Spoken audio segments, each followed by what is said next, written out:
good morning. It's another sunny morning here on SoSciLive. I'm your host, Christina Williams.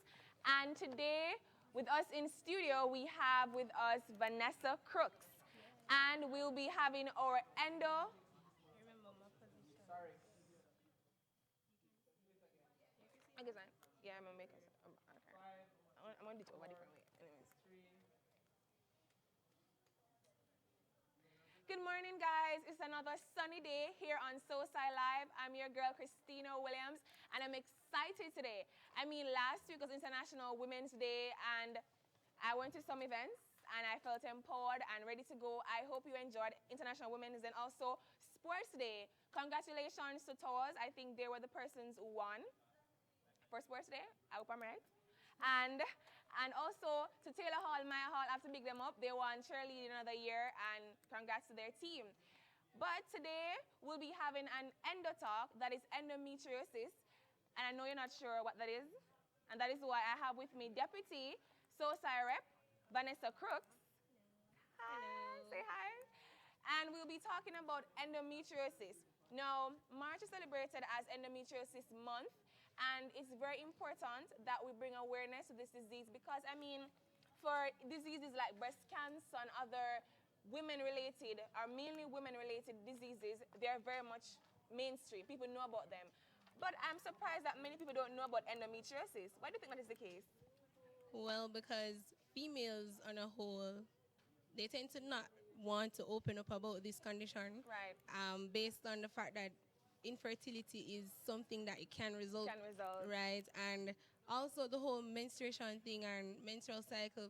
You know how the Jamaican society is. People don't open up about this. So that's why this condition is not so mainstream and all of that. So I know you're still there and you're still wondering what exactly is endometriosis. Now, endometriosis is really a disease where we are aware that the uterus has a lining. Sure, you're aware of that, even if you're a man. Good. And what happens is that other areas of the body happens to have this lining as well. So during menstruation or even before menstruation, this part of the body sheds. So imagine you're seeing your menses and it's not your time of the month. And because it has nowhere to go, it forms cysts, it gives you severe cramps, heavy periods, and as Vanessa rightfully said, it also causes infertility. Now, coincidentally, I'm actually a spokesperson for endometriosis. The BASE Foundation, headed by Ms. Shauna Fuller, I actually met them 2 years ago at an Endo Expo. And they've been doing this for quite some time. And I'm asking you that if you're there and you feel that there's something wrong, you're having heavy cramps, severe bleeding, guys, it's not normal. Trust me, it is not. You in yourself must know that your menstruation shouldn't be going over a particular amount of days, 5 days or 7 days. Your 10 days, persons are there that they see their menstruation for like 20, yet, well, some have it less, 2 days only out of the entire 5 days. Whoa. And you have some people who they say that they see it for most of the days out of the month. So imagine that, 2 weeks. So some people go very less and some people go a lot. So that is not normal. So you need to check that out. You were saying something? Right. So the cause of endometriosis is unknown. Right. But scholars have said that it's basically during menstruation, the blood with the endometrial cells, they flow back into the fallopian tube, which is abnormal. Because, during menstruation and all, the blood is supposed to flow outwards, through the cervix and down, but it goes back to the fallopian tube. And this in turn causes pain, fatigue, like pain in the lower abdomen, the back, lower back, and pain in the legs, right? Wow, that's a lot of pain. Also, guys, check out BASE Foundation. They have a Facebook page. You should check them out. I was actually watching a video on their page recently, and they were showing a contrast between a woman with a normal menstrual cycle, you saw it as well, right, and a woman with endometriosis. And, sometimes as females, if you have cramps, you put like a warm bag on her belly to kind of relieve the stress. This lady, she had on the bag, she had to have like 3 different bags there. And it actually burned her because no matter how hard she tried to relieve herself with the warm bag, it really didn't work. So I'm saying it's painful as I can only imagine. And with normal cramps, we feel like we are dead. So just imagine. A pill can calm the Right. normal pain, but Right. also other symptoms of endometriosis like pain during and after sex, Okay. and also with bowel movement, Right. right, that causes pain in the lower abdomen as well and in Right. the legs, and also when it's time to urinate. Yes. So So you all feel of down there that was being right. pain. So you feel pain before, Right. during, and after After. you urinate. Wow. So females out there, if you have normal cramps, which is expected, don't take it light if you have ongoing cramps, or Right. if you experience pain during the time that you want to urinate, or even before your cycle you start having pain, or Intense pain. right, and even after your cycle is finished you're still in pain. Pain. You need to check that Check it out. And just to put it out there, guys, I mean, you said something earlier and that is so true. I think. Hi, good morning. I'm Siobhan Williams. I'm a SoSciLive, and I'm Because I mean, we're women, and men are aware that this is natural for us. I think there should be a conversation, but don't feel bad. Don't feel that you need to hide this from your parents if you're a young lady, or hide it from your doctor. You need to get help. And just to add it, Ashley Bard, who is actually Miss Jamaica World at the moment, she's also a spokesperson for endometriosis at Base Foundation with myself, and she is actually someone with endometriosis, and she's not afraid to tell you, and that's why I became a spokesperson for it. So I mean, she's a beauty queen. She's very nice, very fancy, very pretty. So there's nothing wrong with owning up to actually having the disease. So go and check it out, guys. Because it's not like it's something that it's contagious or Or whatever. anything, Right, exactly. the cause is unknown, and it's kind of natural, really, too. Right. Because every female goes through menstruation. Right. And of course, you may have occurrences where something happens and Yes. there's a mishap. So Right. the blood flows back into the fallopian tube. So it's nothing really to be ashamed of. Even though I can relate to the situation, as I have friends with this condition and Right. they don't openly speak about it. Right. Because looking on the fact that the result of it can be infertility, Yes. no woman really wants Want to hear that. Yes. I can I'll only not be imagine. able to have a child or whatever. So it's something that people don't really talk about. Yes. But guys, if you're experiencing pain that is more severe than the normal menstrual pain or all of that, if you take pain pills and they don't help, trust me, go and check it out. It really doesn't make sense you wait until it is at a stage where it's not able to be cured, because Right. there's a test that you can do to Yes. actually remove the scars Yes. from the lining of the uterus. So if you are aware that I might be in a place that I can have endometriosis or Right. whatever, Right. go and check it out. Because you may be able to just, mitigate or prevent, I guess, help. The treatment will be, Right, because there are different stages to this. oh. Right, so when you reach like a stage 4 of endometriosis, it's like the uterus, it's, like you have a balloon, Right. it's just deflated. Wow. Right, not a pretty sight. Stage 4. So don't wait until you're at stage 4 or even at stage 1. If you can deal with it now, deal with it. Hear that? If you can deal with it now, deal with it. We can't wait until you get the stage 4 balloon. That's wow. So thank you very much, Vanessa, for coming into studio today and talking about endometriosis with me. Remember, guys, this is Endometriosis Awareness Month, the entire March, right? And on March 25th, it will be the International Endometriosis Walk. Yes, right. So they'll be having a march, and Base Foundation will also be having a march. So please, guys, check out their pages on Facebook. That's Base Foundation, BASE. And also check out their website. That's base.com. And you can get involved. You can volunteer. We always want more volunteers. And our color is actually yellow. Yes. So you can get your base pins, which are different types. You have the metal ones and I wish I had worn my pin today. I guess next week I can wear it. And you can purchase and you can help to support persons with endometriosis. Thank you very much for listening in with me and Vanessa on Endometriosis Month. And check out yourself, guys. Males, you have girlfriend. If you feel like something wrong, follow her to the hospital, get it checked out, and be endo aware.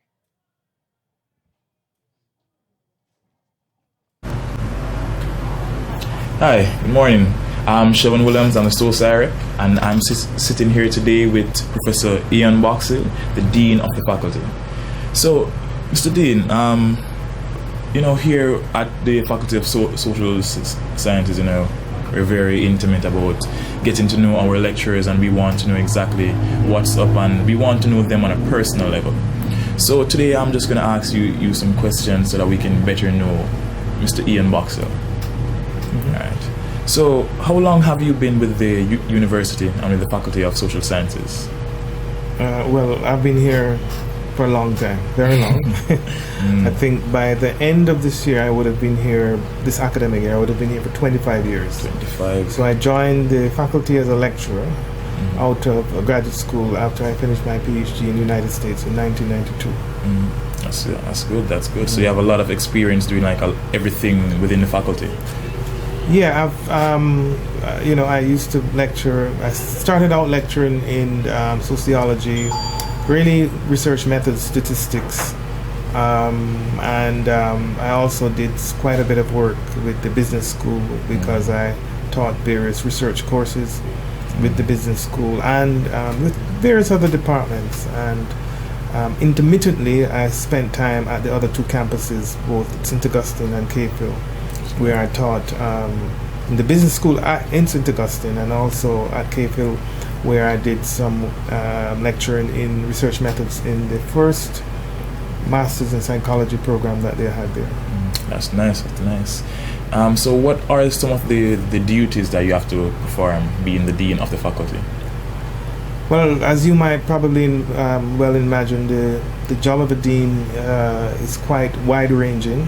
There's a lot of administrative work, day-to-day work, not simply dealing with student matters, but you are part of the management team for the university. So the management team for the campus, comprises the principal, the registrar, the deans, and other leaders of other departments in the university.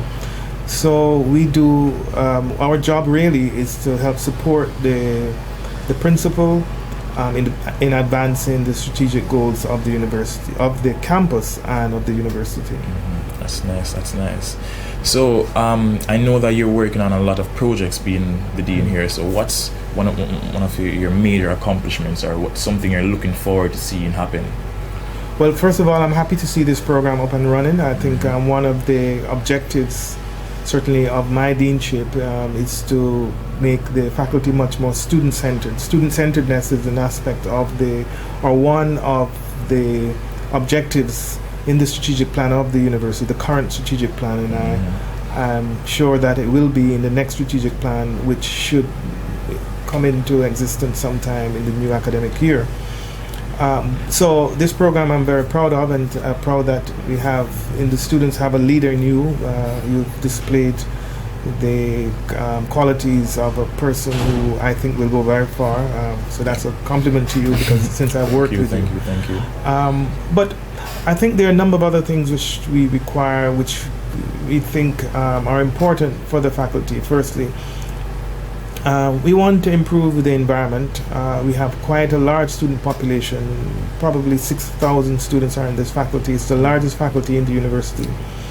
And we want to create spaces which are consistent with an institution that leads in terms of thinking, creativity, etc. So that's the first thing we want to do, and we've started with that, of course. Secondly, we want to create an environment where our academic staff feel comfortable, where they feel that they can come and pursue their goals, because we need to have a staff which is focused, which is engaged, and a student population which is equally engaged and feels comfortable to be part of this very proud faculty and institution.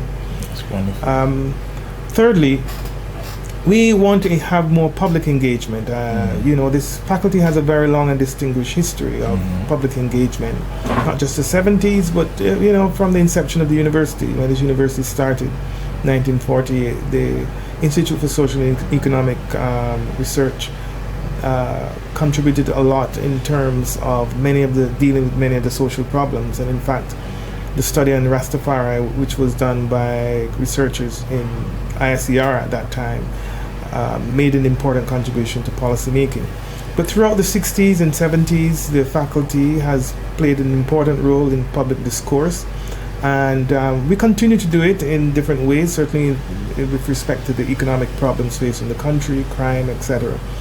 And so we want to sort of rekindle that engagement and get students more involved, and also get students more involved with faculty in trying to solve some of our problems. So that's another aspect of our objective. So we have three basic objectives immediately.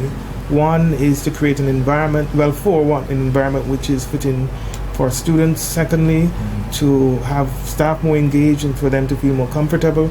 And of course, the other one is to engage the public in a manner which we have a history of doing, and to make it be known that we're still here and we are relevant and we can help to solve some of the issues, problems that we've had. Right, I love that. And I know that in the past, social science students are usually found sitting outside talking about economic issues, policies, debating and trying to get their point across. So that's something that we're trying to rebuild and get back this semester. And so far we see where the students are much more involved.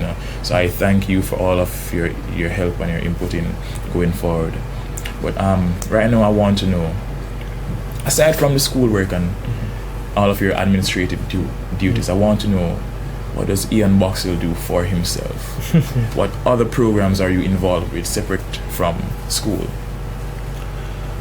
Well, that's very hard because I'm so absorbed in the work that I'm doing. The deanship is a 24/7 job, as you can well imagine. But one of the things I'm proud of, the CTPR, Center for Tourism and Policy Research, I'm still a director. We have a film project where we work with young people, many of whom are from rural and inner city communities. That's a project which I like, and I see it not so much as work but as one of our duties. Yes. If you consider yourself to be a sort of a public intellectual, as I do consider myself, then part of that, we not only have to engage rhetorically, but we also in practice. And so through practice, we put some of their ideas into test, and I must say that I'm very proud of that program and how it has been going. So I'm engaged in that. But other things, that normal academics do. You read, sports as usual. So you play sports? Well, this might come as a surprise to you, but I used to represent the university in minor cup in the 1990s. I used to play cricket. I was an opening batsman, and I was a medium pace bowler, and I took a lot of wickets, and didn't make as many runs, but as many I would have hoped. But yes, I also played tennis. I used to be a pretty decent tennis player. I don't play as much. So I like tennis. I follow football. I don't have a team in the Premier League at the moment, but but I do follow football. I'm especially interested during the World Cup. I know there are many people who tend to be Brazil fans. I'm a Colombian fan, simply because of my connection with Colombia. But I've always been Colombia. I know Colombia is not such a world power as it used to be. So I play a little, but I don't play football, or cricket anymore. My eyesight is not as good as it used to be. I still play a little tennis when I get the opportunity to. But other things, I am a photographer. I do an amateur photographer, and I paint, and I also used to be active. I used to be an active writer. Years ago, I used to be engaged with some members of Poets in Unity who used to meet at Edamame. That was in the 1980s. That's nice. So you have a passion for the arts? Oh, yes, I definitely have a passion for the arts, and I've been engaged quite a bit. So, and at Play, which we have coming up very soon in April, you will see a few of my pieces on display. But I've had exhibitions in the past. That's wonderful. I've had about 3 exhibitions of my own. On campus, and I've sold many different pieces in the past. So I do have a life outside of the university. Sadly, not as much as I would like, but then again, everything is for a time, and at this point, I think the focus is really on trying to build the faculty, and I think when the time arises, when the time comes, I'll probably go back to some of those things that I like. It's wonderful. And I actually had the privilege of seeing one of your pieces last week, and he's actually very good, very good. So you guys need to watch out for At Play. You're gonna have a lot of fun seeing that. Yeah. You'll see other staff members who are quite good, quite in many instances quite better than I am, but but nonetheless, I invite students and staff to come and see At Play because it reflects other talents that exist in the faculty, and sometimes you're surprised that you see someone and you didn't know that this person was a painter or photographer or whatever. Exactly. So we all have these talents, and it was good to see some of our colleagues with these talents on display. Wonderful, wonderful. So today we found out that our dean is an activist. He's into philanthropy. He is an artist, amateur cricketer. And he has done so many things for the faculty, which is exceptional. So before we close, I just want to ask you for some tips, something that you want to leave with the students, letting them know what they need to do to get to where you are. Well, there are two things I would say. The first one has to do with hard work to get to where I am. Nothing beats hard work. I often tell students that the people who are best in their field spend on average about 10,000 hours working in that area. So nothing beats hard work. Whether or not you have the talent, you still have to work towards that. But beyond trying to achieve your goals and beyond ambition, I think we are here for a larger purpose, and that larger purpose should be to serve each other. And I encourage staff and students, but in students in particular, this is the time to get engaged and be of service to your community. At the opening of our, at the beginning of the semester, I say to students that on this campus used to be a plantation, and we are literally and figuratively, but also literally walking on the shoulders, on the bodies of our ancestors, of our forebears who came here as slaves and worked very hard, and so we are here because of them. And therefore, when we do what we should be doing, that is to serve each other and to improve our society, then I believe that our ancestors smile, and we have smiling is important. They need to feel happy. True. Because on this plantation, a lot of very bad things happen, as on many other plantations. So it is our duty as we walk the corridors, as we walk this land, to recognize where we're coming from. And once we recognize that, then we also see that it is our duty to help serve our fellow human beings. So that's, to me, is the most critical factor. Beyond any achievement that we may have, or beyond any ambitions that we may aspire to, ultimately our duty is to serve our fellow human beings. Wonderful, I love that. Very inspirational. So, Mr. Ian Boxer, thank you very much for having us. It was truly a pleasure to get to know you, and I'm looking forward again to interacting with you and the students throughout the rest of the year. I look forward to it. All right, thank you.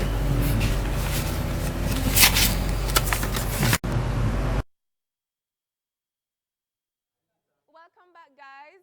I would like to thank Professor Ian Boxer for doing the interview. Interesting things we learned about him. He was a cricketer, an artist. Wow. And now we will go to our game of the day, Balloon Pyramid. Let's join Rico Gay on the scene. Hi guys, so we are back on SoSciLive this week with a different game. This week we'll be playing Balloon Pyramid. So, for this game, I'm going to call for our special guest, Vanessa, to show our contestants how to play this game. So we have with us Orlando and Tamara. Vanessa, do you want to show them how to play? She wants to. Oh, God. So guys, I'll just explain the game. See? I just do it. All right, so you have a balloon and the cups. The aim of the game really is to build a pyramid without touching the cups with your hands.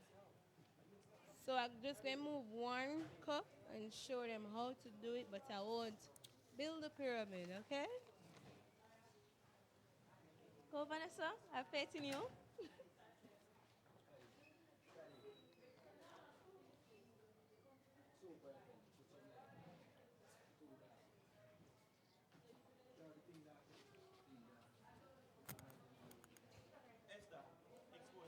All right, guys. So this is what you're supposed to do. So, Orlando, how do you feel? Wait a minute, no. Tamara?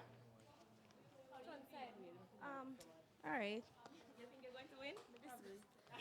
But then we don't know. And the winner will be getting a very special gift this week. They'll be getting an Untamed Carnival t-shirt. Because, guys, Carnival starts on Thursday, and I'm excited, and I know that you guys are. I know, man. I'm so sorry, guys. I'm so sorry. So, in the meantime, we will start after 3. So, it's 1, 2, 3.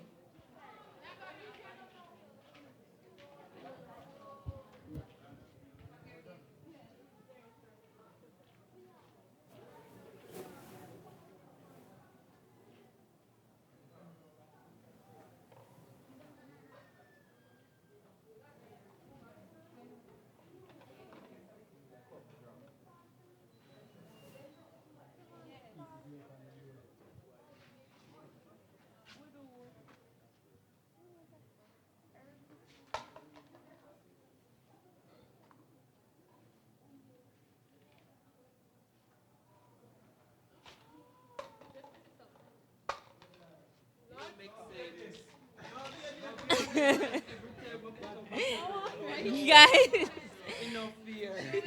Enough fear, yo. I'm over there, but the elements. No. guys, I think Orlando is having a hard time accepting the fact that he has lost another week on SoSciLive. Orlando have lost.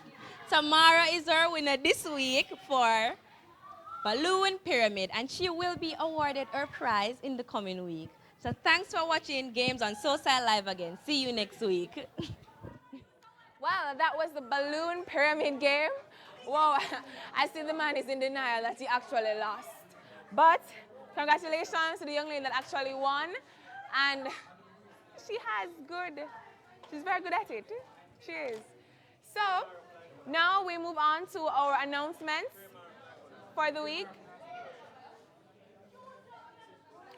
Okay, so guys, you see what's behind me, right?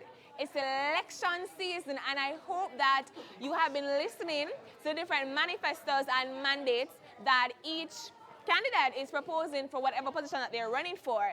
I mean, personally, I'm excited to see who is going to win for the respective positions. And I hope that when they actually get elected, that they go in and they do something. I mean, the Guild has much as a platform to do a lot of work for us as students. And I think it's important that you out there, referring to you use your vote wisely. I mean, you might say, oh, it's just one vote, but trust me, one vote goes a long way. So please, guys, listen to what they're coming with.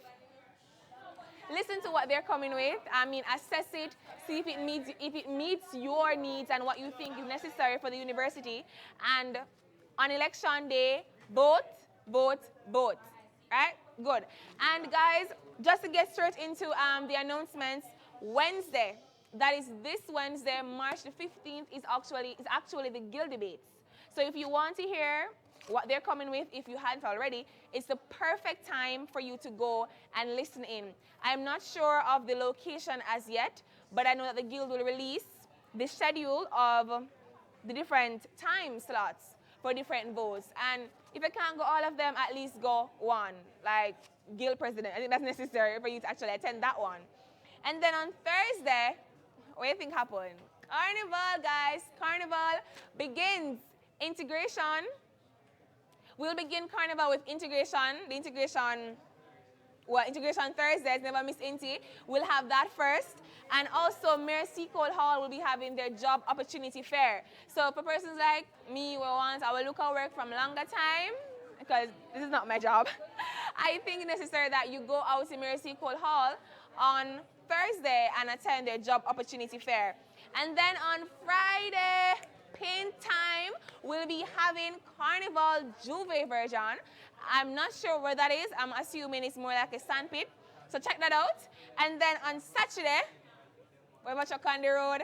So we're gonna have a ring road, and we look forward to that every year. I mean, I hope you have a costume ready, and you can have this SoSci band, or commuters band rather, on team. They can check them out and get their costumes.